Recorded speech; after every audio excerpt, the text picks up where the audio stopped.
Next हमारे पास एक और स्क्रिप्ट है। एक यहाँ पर मैंने एक एग्जांपल देने की थोड़ी कोशिश की है। एक छोटा ऑब्जेक्शन है, काइंड ऑफ कस्टमर कंसर्न भी हम कह सकते हैं। एक टेलीफोनिक कन्वर्सेशन के दौरान जो कभी ऑब्जेक्शन आ जाता है, उस स्क्रिप्ट को देख लेते हैं। समटाइम्स जैसे प्रोस्पेक्ट है, वो आपसे ये कहता है कि tell me more about this IGI vitality plan, यानी कि आप जो वाइटैलिटी प्लान बता रहे हैं, जिसके लिए आप मुझसे मिलना चाह रहे हैं, आप मुझे इसके बारे में अभी बताइए, प्रोडक्ट की डिटेल अभी बताइए।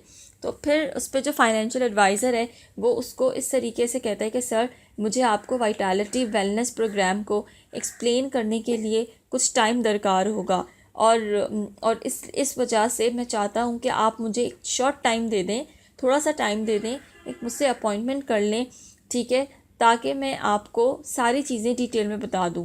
क्योंकि अभी मैं आपको राइट नाउ मैं आपको ये सारी चीज़ें डिटेल में ओवर द फ़ोन नहीं बता सकता, क्योंकि अगर मैंने इसको टाइम को अभी ओवर द फ़ोन बताया तो चीज़ें मेस्टअप हो जाएंगी और चीज़ें प्रॉपर तरीके से मैं आपको समझा नहीं पाऊँगा।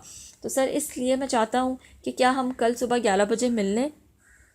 तो वो कहेगा नहीं यार, मैं बहुत बिज़ी हूँ इस हफ़्ते, तुम जो हो वो अगले हफ़्ते आना, ठीक है। तो फिर आप मुझसे कहेंगे कि ठीक है सर, मैं अगले हफ़्ते आ जाऊँगा। तो अगले हफ़्ते में सब 6:30 अगले हफ़्ते, अब जब आपने उसको बोला तो अब आप उसको एक टाइम स्लॉट बताइए और दिन भी बताइए। जैसे यहाँ पे हम कह रहे हैं कि सर, मैं संडे मॉर्निंग 11 बजे आ जाता हूँ।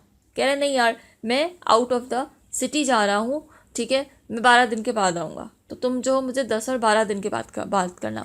तो फिर मैंने उससे ये नहीं कहा कि ठीक है, मैं 10 और 12 दिन के बाद आके मैंने फ़ोन रख दिया। मैंने कहा ठीक है सर, आप वापस कब आ रहे हैं। मैंने उससे डेट ली। उसने कहा मैं 15 और 16 को आ रहा हूँ। तो ठीक है सर, मैं आपको 17 को कॉल करूँगा, एंड देन 17 को कॉल करके मैं आपसे अपॉइंटमेंट ले लूँगा। तो उसने कहा हाँ ठीक है, fine.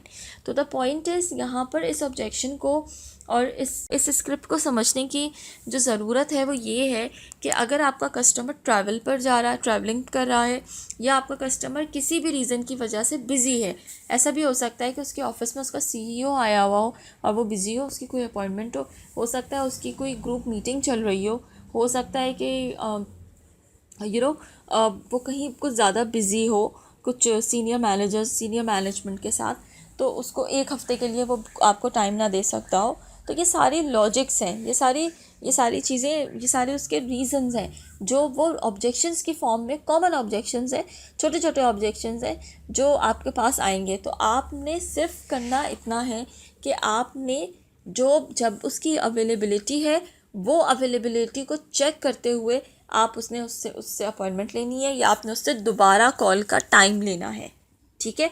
That's the main objective of sharing these examples.